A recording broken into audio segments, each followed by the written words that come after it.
Para receber todas as novidades do canal, inscreva-se e se curtir o vídeo, clique em gostei. Aproveite para acompanhar a Rede Super nas redes sociais.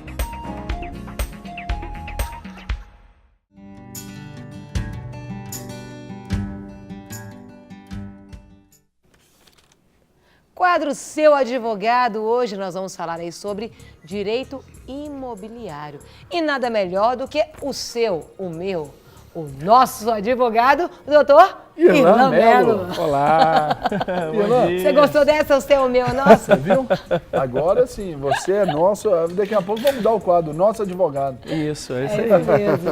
Doutor Irlan, que bom tê-lo aqui. Bom dia a todos. Para nos ensinar né? mais sobre direito imobiliário. Ai, meu Deus. Nós estamos vivendo uma situação onde todo mundo quer a sua casa própria, né? É verdade. E para se adquirir a casa própria tem algumas regras, então é importante a gente saber os nossos direitos para poder exercitá-los de uma maneira saudável, E né? a gente tem pergunta demais para o senhor aqui. É mesmo? Pergunta, posso já começar? Claro. Então, bora lá. Após a compra de um imóvel, doutor Irlan, quanto tempo tem aí o ex-proprietário para poder sair dessa casa? Sim.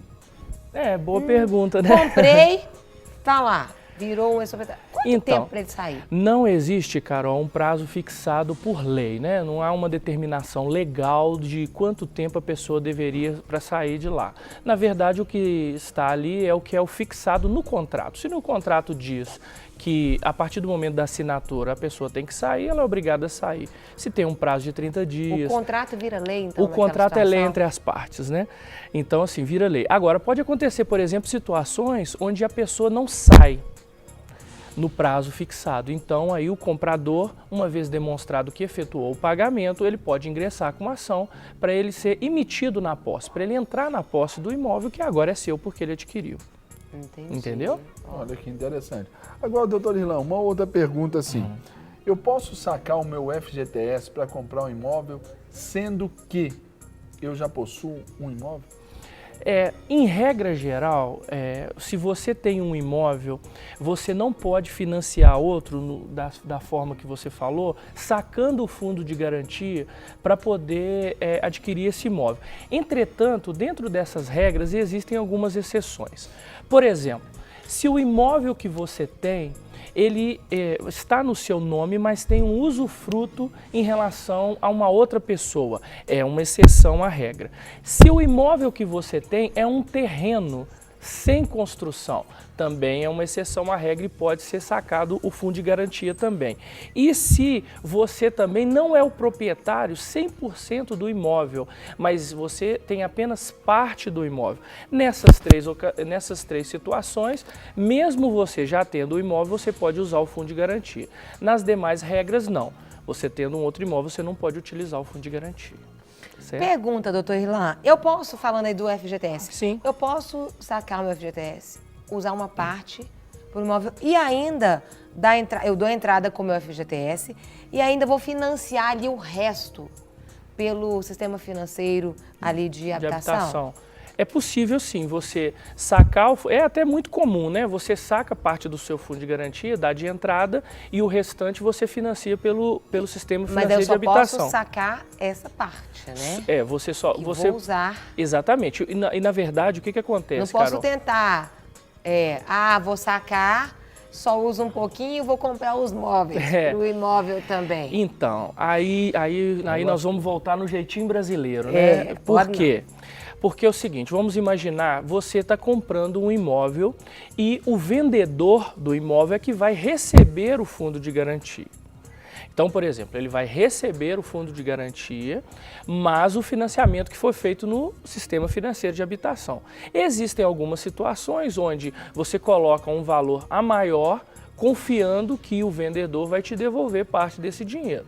Isso eu estou falando do jeitinho brasileiro, não estou falando que é o correto. Porém, regra geral, você utiliza o fundo de garantia, pode ser utilizado para dar uma entrada para o comprador e o restante pode ser financiado dentro do sistema financeiro de habitação.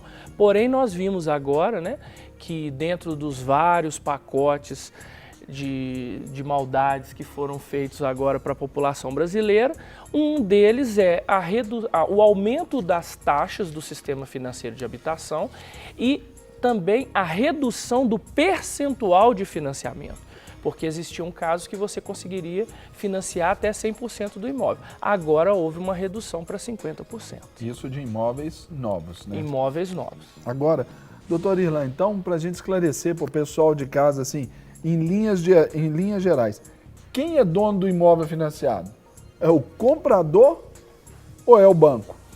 Então, quando você compra um imóvel financiado, há uma restrição que se chama alienação em relação ao imóvel no registro do imóvel. Isso quer dizer o quê? Quer dizer que você, o cliente, o comprador, é o proprietário, porém, você não tem como movimentar esse imóvel, vender, sem a anuência do agente fiduciário, do agente financeiro.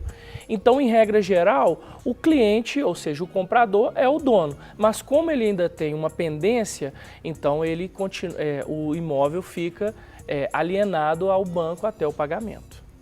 Temos perguntas, você pode enviar sua pergunta 3209-3301, opção 1. 3209-3301, opção 1. Chegou até uma pergunta para o senhor aqui, da Márcia de Ribeirão das Neves. Estou com o IPTU atrasado há 9 anos. O que pode acontecer? Interessante a pergunta da Márcia, né? Ela mora em Ribeirão das Neves e eu imagino que esse imóvel esteja em Ribeirão das Neves. Por que eu estou dizendo isso? Porque aqui em Belo Horizonte, as execuções fiscais de até R$10 mil, existe uma instrução para que esses valores sejam cancelados. Então, se você tem algum processo judicial de execução fiscal até R$10 mil, você pode solicitar a baixa dessa ação diretamente no juízo ou através do advogado. E mais, execuções fiscais cujo valor seja de até R$50 mil, até 2004, ações ajuizadas até 2004, também há um perdão deste débito e ele pode ser cancelado. No caso da nossa telespectadora, a Márcia, você tá há 9 anos com esse IPTU atrasado. A lei diz que se prescreve a partir de 5 anos. Então, teoricamente, você estaria devendo os últimos 4 anos. Qual que é a minha sugestão? Vá até a prefeitura, peça o parcelamento do débito. Por quê? Porque provavelmente o município já ingressou com execução fiscal e essa execução fiscal pode inclusive levar a leilão o próprio imóvel. É importante que ela vá atrás disso para quê? Para evitar qualquer tipo de constrição no seu próprio imóvel. E no caso aí, tô com o nome sujo na praça. Isso vai me dificultar financiar aí uma casa, doutor? Olha só, Carol, a primeira coisa que se olha na hora que vai se fazer um financiamento, principalmente do sistema financeiro da habitação, é se o nome do comprador e do vendedor, eles estão liberados. Okay. Porém, existem situações, por exemplo, vamos imaginar... Do vendedor também. Do vendedor também, não só do comprador. Agora, existem situações, e eu já vi casos, por exemplo, de que o valor do imóvel é tão superior ao valor da dívida que mesmo com o nome negativado, protestado, mesmo assim se acontece o financiamento. Como assim? Imagina que você está financiando um imóvel que vale R$500 mil e a pessoa está com uma negativação de R$200. E ela já tentou e não conseguiu retirar. Eu já vi casos, por exemplo, que a Caixa Econômica Federal passou por cima dessa negativação e fez o financiamento, porque a garantia era muito maior. É uma coisa até lógica, não é verdade? Então, assim, em regra geral, o nome está sujo, você não vai conseguir financiar, mas existem exceções. Agora, naquela linha, daquela pergunta que eu te fiz sobre o financiamento aí, usando o FGTS, sim. Por exemplo, eu fiz um financiamento ali pela Caixa Econômica Federal, que é o maior órgão financiador que a gente tem hoje, exatamente, né? Maior instituição. Eu fiz, quitei, tá tudo certo, tudo certinho. Eu posso financiar outro pela Caixa? Eu posso pleitear outro financiamento pela Caixa? Então, você pode fazer um outro financiamento, porém, pelas regras do sistema financeiro de habitação, você não vai conseguir fazer um outro financiamento pela Caixa, através do sistema financeiro de habitação, mas você pode fazer um outro tipo de financiamento, um financiamento, por exemplo, particular, só que as taxas são mais altas e os valores dos juros são mais altos também. Agora, pelas regras do sistema financeiro de habitação, você não consegue fazer um novo financiamento. Então é uma vez para cada uma, é um direito, vamos dizer assim, democrático. O objetivo, pastor, é que todos tenham a sua casa. Né? Agora, qual que é a saída? Se você quita o financiamento, no caso dessa pergunta, a pessoa quitou o financiamento. Então, quitou o financiamento, aí qual que é o próximo passo? Transfere para o nome de outra pessoa. Aí a pessoa poderia financiar de novo pelo sistema financeiro. Entendi. Entendeu? Boa, Entendi. boa. Então, e no caso de você comprar ali na planta, vou comprar um imóvel na planta, e aí, por exemplo, vou dividir em 180 meses. Só que ao longo desse processo aí, eu tenho condições de poder quitar antes. Eu posso fazer isso, doutor? Então, em regra geral, sim, Carol. Em regra geral, qualquer tipo de contrato, se você tem antecipação do contrato, você tem que ter uma redução do valor dos juros que são cobrados. Agora, você precisa olhar o contrato de financiamento, verificar o que está escrito lá, porque existem contratos que não permitem a amortização. Porém, isso também é ilegal, né? É o que a gente chama de contrato de adesão, contratos com cláusulas leoninas, que são cláusulas que não permitem ao consumidor avaliar o valor, avaliar as suas cláusulas. Então, aí nesse tipo de situação, precisaria buscar o judiciário para tentar reduzir esse valor que vai ser pago como amortização. Continuando o bombardeio aqui de perguntas ao nosso querido Hoje ele não tá nem doutor respirando. Irlan. Hoje ele não está nem respirando, porque Não. o assunto é denso, é vasto e é Verdade. interessante. Mexe ali com o sonho, mexe diretamente com a vida ali do nosso telespectador, né, doutor Irlan? Sim, com certeza. Deixa eu me perguntar, eu posso financiar um imóvel passando ali pela Caixa Econômica Federal, usando ali de todos os benefícios do sistema de habitação, né? Sem uma imobiliária como intermediária? Com certeza é possível. Vamos imaginar, por exemplo, pastor, que Você nós vai me dois vender aquela vamos- cobertura sua lá no Belvedere. Eu recebo, porque o senhor é profeta, né? Então eu recebo a sua profecia sobre a minha vida. Mas vamos E eu imaginar... já estou profetizando a minha vida também. E também,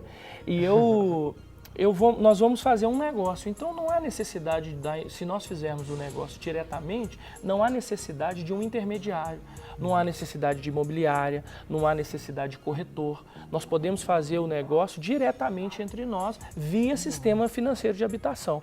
Então, o que é necessário? É necessário que você procure uma agência da Caixa ou que você procure uma agência de um banco, porque os bancos também oferecem financiamentos que eles não são tão atrativos quanto os da Caixa Econômica Federal. Porém, às vezes tem outras vantagens. Tem vantagens em relação, por exemplo, a prazos, tem vantagens em relação, por exemplo, a outras cestas de serviço que às vezes compensam, né? Mas não é necessário, então, um intermediário. Intermediário. Doutor Irlan, existe algum banco que financie 100% aí do valor do imóvel? Hoje em dia, Carol, por exemplo, via sistema financeiro de habitação, que quem movimenta é a Caixa Econômica Federal, o limite é 50%, houve uma redução. Anteriormente a gente estava chegando até 80%. Existem bancos que oferecem, hoje em dia, ainda até 90% de financiamento. Certo. Agora existe, por exemplo, o consórcio imobiliário. No consórcio imobiliário, o valor da carta de crédito, ela pode equivaler a 100% do valor do imóvel. Então seria uma solução. Agora, regra geral, você tem que ter alguma entrada, não tem como. É por isso que as pessoas usam muito o fundo de garantia, como entrada. Muito bem. Doutor Irlan, deixa eu te dar uma apertada aqui agora, porque a gente sabe que tem vários sistemas e vários meios aí para fazer o financiamento. Vamos dizer que o meu financiamento seja pelo sistema Price. E eu já paguei aí, por exemplo, 40 meses, mas eu estou percebendo que a prestação não diminui e o saldo devedor não diminui. O que eu faço? Me ajuda. Então, pastor, é muito interessante os telespectadores terem esse conhecimento. Por quê? Porque quando você vai financiar, você tem vários sistemas que se utilizam para financiar. Um dos sistemas é a chamada tabela Price. A tabela Price nada mais é do que, no início do financiamento, você acaba pagando só juros. E depois que você começa a amortizar a dívida. É por isso que no caso desse consumidor que mandou a pergunta, ele já pagou 40 meses e a dívida dele não se move. Por quê? Porque na verdade ele está pagando apenas juros. Qual que é o meu conselho nesse caso? Procure o PROCON, principalmente o PROCON da Assembleia, onde eles têm pessoas capacitadas para fazer uma análise do seu financiamento, para verificar se de fato os valores que estão sendo pagos estão corretos e caso não esteja correto, o que é possível fazer? É possível você entrar com uma ação revisional de financiamento junto à Justiça Federal para se adequar o valor do financiamento ao valor do que foi contratado. Hoje em dia se usa muito pouco a tabela Price, mesmo porque há uma aparência de que no início o valor é menor, porém, na verdade, você está pagando apenas juros. E já, é complicado. e já no sistema normal do sistema financeiro, você começa a pagar uma prestação um pouco mais alta, mas o final do pagamento começa a reduzir. Interessante. Tá certo? E, doutor, Irlan, quase que eu chamei a próxima. o próximo convidado. Doutor Irlan, me fala uma coisa. Quero comprar ali um terreno. Sim. Mas eu não tenho carteira assinada. Como é que eu vou comprovar minha renda? Isso é muito interessante, Carol, porque Isso hoje tá em dia me deixando aflita. os bancos aceitam, por exemplo, eles aceitam extratos bancários, como No caso da comprovação. Carol, São aí quê? já resolveu. Já São, resolve. o quê? Já resolve, São os já últimos resolve. 3 meses? Os últimos 4 3 meses, extrato do cartão de crédito. Então, no caso da Carol, já resolveu de novo. Já resolveu, né? Aí você consegue demonstrar a sua capacidade de renda, porque, por exemplo, entendi. você não tem carteira assinada, mas se você demonstra uma utilização da sua conta bancária, uma utilização do seu cartão de crédito, você pode levar também contas de consumo, água, luz, telefone, condomínio, para mostrar o que você paga durante o mês. Isso serve para que o banco possa auferir quanto de fato você tem de renda e a partir daí fazer um financiamento adequado, correto? Agora, doutor Irlan, assim, eu pretendo comprar um imóvel. Sim. Qual que, então, para ficar bem claro, porque essas regras, né, elas mudaram e isso aí mexe com a nossa cabeça. Qual o percentual que os bancos continuam oferecendo aí de financiamento? Ó, via banco oficial, que é Caixa Econômica Federal, 50%. Eles não estão financiando acima de 50%. Aí é para imóveis novos. Imóveis novos e também, no caso dos imóveis usados, a questão pastor, que está acontecendo é o seguinte, é a avaliação desses imóveis. Eles estão atrasando muito a avaliação e aí faz com que a pessoa até desista. Existem casos, por exemplo, e outra coisa também que é bom deixar claro, nos imóveis novos, você somente consegue o financiamento pelo sistema financeiro de habitação de imóveis que têm habite-se. Então não tem como você comprar um imóvel na planta via sistema financeiro de habitação. Então assim, vale muito a pena antes de você... Existem vários casos de pessoas que vendem um imóvel, imóveis usados, mas não tem habite e a pessoa demora a receber por conta do habite. Tá certo? Uma pergunta aqui para o senhor, doutor Irlan, seguinte, que tem antecipadamente meu contrato de financiamento imobiliário. Preciso do certificado de quitação para registrar o imóvel, mas o banco diz que só libera o mesmo em no mínimo 6 meses. Enquanto isso, não posso fazer nada com a casa. Está certo? Ó, se estiver essa previsão no contrato de financiamento, está certo, porque tem um ditado que diz que o combinado não é caro, né? Então, está combinado, tem que se cumprir. Porém, se não estiver estabelecido um prazo razoável, 6 meses é um prazo muito dilatado. Então, nós temos que reduzir isso e é possível, sim, o consumidor ingressar com ação na justiça, porque sem esse certificado, você não consegue registrar o imóvel. E sem o registro do imóvel, o vendedor não consegue receber o dinheiro do financiamento. Então, se isso está acontecendo, procure os seus direitos, procure um advogado, ingresse com ação na justiça para que você possa, o quanto antes, resolver o seu financiamento. Doutor Irlan, antes da gente encerrar, rapidamente gostaria que você solucionasse mais uma dúvida nossa aqui, bem rapidamente. Comprei um imóvel já em construção, está ali na planta, já está construído, mas eu já vi que eu não consegui pagar. Eu posso devolvê-lo? Olha que interessante, pastor. Se você já fez todo o processo e você não está conseguindo pagar, você só pode devolver com a anuência do vendedor. Ou então, por exemplo, se for um imóvel na planta, da construtora. Você começou a pagar, então você tem que negociar com a construtora. Normalmente, o que as construtoras fazem? Elas oferecem isso no mercado e quando um terceiro adquire, aí sim quita esse financiamento. Caso contrário, você está sujeito, por exemplo, seu nome ser protestado, você está sujeito a uma ação de execução, você está sujeito a perder o imóvel judicialmente através de um leilão, quer dizer, todos os riscos inerentes de uma pessoa inadimplente. Doutor Irlan, muito obrigada. Foi muito bom tê-lo aqui. A gente aguarda semana que vem. Que Deus abençoe, né? Que todos nós possamos ter os nossos imóveis e que dê tudo certo, que a gente consiga pagar em nome de Jesus. Amém. Para receber todas as novidades do canal, inscreva-se. E se curtir o vídeo, clique em gostei. Aproveite para acompanhar a Rede Super nas redes sociais.